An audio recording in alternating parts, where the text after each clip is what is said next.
CM Revanth Reddy అయితే ఒక కొత్త వివాదానికి తెరలేపిరు. అసలు ప్రధాని మోడీ బీసీ కాదు. ఆయన పుట్టుకతో ఓసీ. ఆయన సీఎం అయిన తర్వాత ఆయన కులాన్ని కావాలని బీసీలో చేర్చుకున్నాడు. బీసీల ప్రతినిధిని అని చెప్పుకుంటున్నారు అని కొన్ని వివాదాస్పద కామెంట్లు అయితే వేసారు. దీని మీద దేశవ్యాప్తంగా దుమారం రేగుతుంది. అది ఇప్పటిది కాదు, గతంలో కూడా కొంతమంది మోడీ కులాన్ని గురించి అలా ఓసీయా బీసీయా అనే దాని గురించి చాలామంది మాట్లాడారు. అప్పట్లో దుమారం రేగింది, అది చల్లారిపోయింది. మళ్ళీ సీఎం రేవంత్ రెడ్డి ఇప్పుడు ఈ కామెంట్లు వేయడం వల్ల తెలుగు రాష్ట్రాల్లో అయితే చాలా పెద్ద ఎత్తున మోడీ కులమైంది. అసలు ఆయన ఎప్పుడు బీసీ అయిండు, అంతకుముందు ఏది ఉండే, అసలు నిజంగానే ఆయన సీఎం అయిన తర్వాతనే ఆయన కులాన్ని బీసీలో చేర్చిరా అనే దీని మీద అయితే చాలామంది సెర్చ్ చేస్తున్నారు. అసలు నిజానికి ఆయన కులమైంది ఏంటి అనేది ఒకసారి మనం చూసే ప్రయత్నం అయితే చూద్దాం. నిజానికి ఆయన బీసీ కాదా, లీగల్లీ కన్వర్టెడ్ బీసీ అంటే ఏంది, అసలు మోడీ కమ్యూనిటీని ఎప్పుడు ఓబీసీలో చేర్చిరు అనే దాని మీద ఒక ఆర్టికల్ ఉంది. నిజానికి మనం కూడా దీని మీద ఒకసారి మాట్లాడుకుందాం. నిజానికి ఈ ప్రధానమంత్రి నరేంద్ర మోడీ తెలి ఉపత్యకకు చెందినటువంటి మోడు గాంచీకి చెందినటువంటి ఒక వ్యక్తి. వీళ్ళ కులం అంటే ఈయన తెలి ఉపకులానికి చెందినటువంటి వ్యక్తి ప్రధాని మోడీ. అయితే మామూలుగా వీళ్ళు ఏం చేస్తూ ఉంటారంటే వంట నూనెలు తీయడం, వ్యాపారం చేయడం. ఆ గానుగా బట్టి ఆ వంట నూనెలు తీసి దాన్ని అమ్ముతూ ఉంటారు. వీళ్ళ కులం ప్రధాన వృత్తి ఏంటంటే వంట నూనెలు తీయడం. మరి వీళ్ళకి సంబంధించి వీళ్ళు ఏప్రిల్ 4, 2000లో వీళ్ళు ఓబీసీలో చేర్చుతూ కేంద్ర ప్రభుత్వము గెజిట్లో చేర్చిరు. నిజానికి ఇక్కడ చూస్తే వీళ్ళ కులాన్ని ఎప్పుడు ఓబీసీలో చేర్చిరు అంటే 2000 సంవత్సరంలో చేర్చిరు. అప్పుడు వీళ్ళ ఒక్క కులమే కాకుండా ఈ మోద్గాంచితో పాటు తెలి సాహు, తెలి రాతోడు ఉపకులాలను అన్నింటినీ కూడా 28వ ఎంట్రీలో చేర్చి వీళ్ళందరినీ కూడా ఓబీసీలో చేర్చిరు. 2000 సంవత్సరంలో చేర్చిరు. నిజానికి ఏప్రిల్ 4, 2000లో ఈ గెజిట్ నోటిఫికేషన్ వచ్చినప్పుడు ఆయన గుజరాత్ సీఎం కాదు. అప్పటికి ఆయన సీఎంగా బాధ్యతలు అయితే తీసుకోలే. అంటే మోడీ కులం ఓబీసీలో చేర్చినప్పుడు ఆయన సీఎం కాదు. నిజానికి ఆయన అప్పటికి యాక్టివ్ పాలిటిక్స్లో లేడు. ఆయన సీఎంగా ఎట్లా అయ్యిండు ఏంటి, ఆ తర్వాత జరిగిన పరిణామాలు చాలామందికి తెలుసు. మరి నేపథ్యంలో అప్పటికైతే ఆయన సీఎం అయితే కాలేదు మోడీ. అంటే ఆయన సీఎంగా ఉన్నప్పుడు ఆయన కులాన్ని ఓబీసీలో అయితే చేర్చలేదు. కాకపోతే అప్పుడు బీజేపీ గవర్నమెంట్ గుజరాత్లో ఉండే, కానీ కేంద్రంలో కూడా బీజేపీ గవర్నమెంటే ఉండే. అప్పుడు బీజేపీ గవర్నమెంట్ ఉన్నప్పుడే ఈ కులాలతో పాటు చాలా కులాలను కొన్ని ఓబీసీలో చేర్చారు. అందులో మోడీ కులం కూడా ఒకటి అయింది.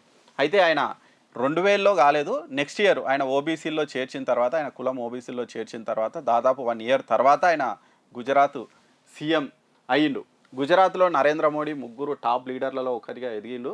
మరి గుజరాత్ బీజేపీ చీఫ్గా పనిచేసినటువంటి కేశుభాయ్ పటేల్, శంకర్ సింగ్ వాఘేల తర్వాత ఆయన కీలక నాయకుడిగా మోడీగా ఉన్నాడు అప్పుడు. మరి 2000 సంవత్సరంలో గెజిట్ విడుదలైనప్పుడు కేంద్రంలో బీజేపీ ప్రభుత్వం ఉంది. మరి 99 నుంచి 2004 వరకు అటల్ బిహారీ వాజ్పేయిలో ఆయనే పీఎంగా ఉండే.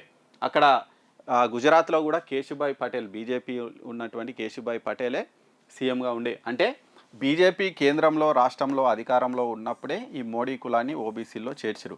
కాకుంటే ఈయన మాత్రం అప్పుడు సీఎంగా లేకుండే.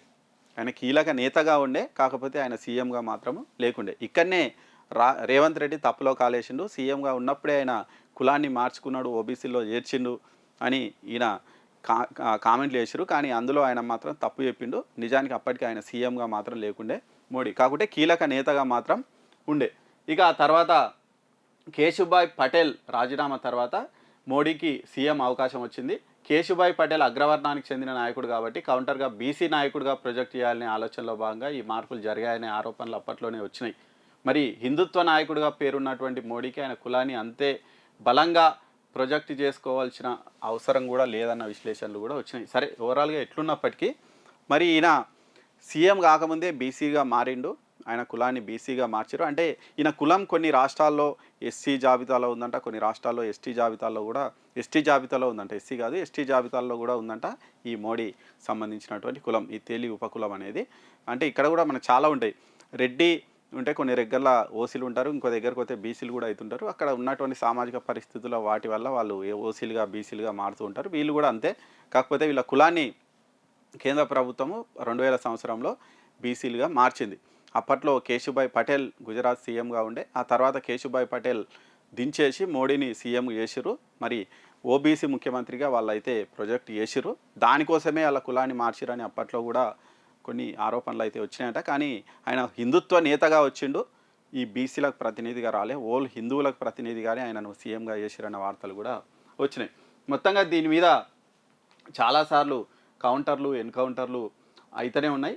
ఏదేమైనప్పటికీ ఇక్కడ 1994లోనే గుజరాత్లో అప్పుడు మోదీ గాంచ్ కులాన్ని ఓబీసీలో చేర్చింది అని ఓబీసీలో చేర్చిందని గుజరాత్ ప్రభుత్వ సిఫార్సు మేరకే 2000లో కేంద్రం ఓబీసీలో ఆ కులాన్ని చేర్చిందని కూడా కొన్ని వాదనలు ఉన్నాయి. అంటే 2000లో వాళ్ళ కులాన్ని ఓబీసీలో చేర్చిన 1994లోనే గుజరాత్ ప్రభుత్వం నుంచి దానికి సంబంధించినటువంటి ప్రతిపాదనలు కేంద్రానికి పోయినాయంట. మరి 1994లో గుజరాత్లో కాంగ్రెస్ ప్రభుత్వం ఉండేనంటే కాంగ్రెస్ ప్రభుత్వమే కేంద్రానికి ఒక నివేదిక పంపింది, ఫలానా కులాన్ని ఓబీసీలో చేర్చండి. ఆ నివేదిక ప్రకారమే మేము చేర్చినాము, అంటే ఇందులో మా ప్రమేయం లేదు, అనవసరంగా మా మీద బట్టగాల్చి మీరేస్తారని కూడా అమిత్ షా చాలాసార్లు చెప్పినటువంటి పరిస్థితి ఉంది.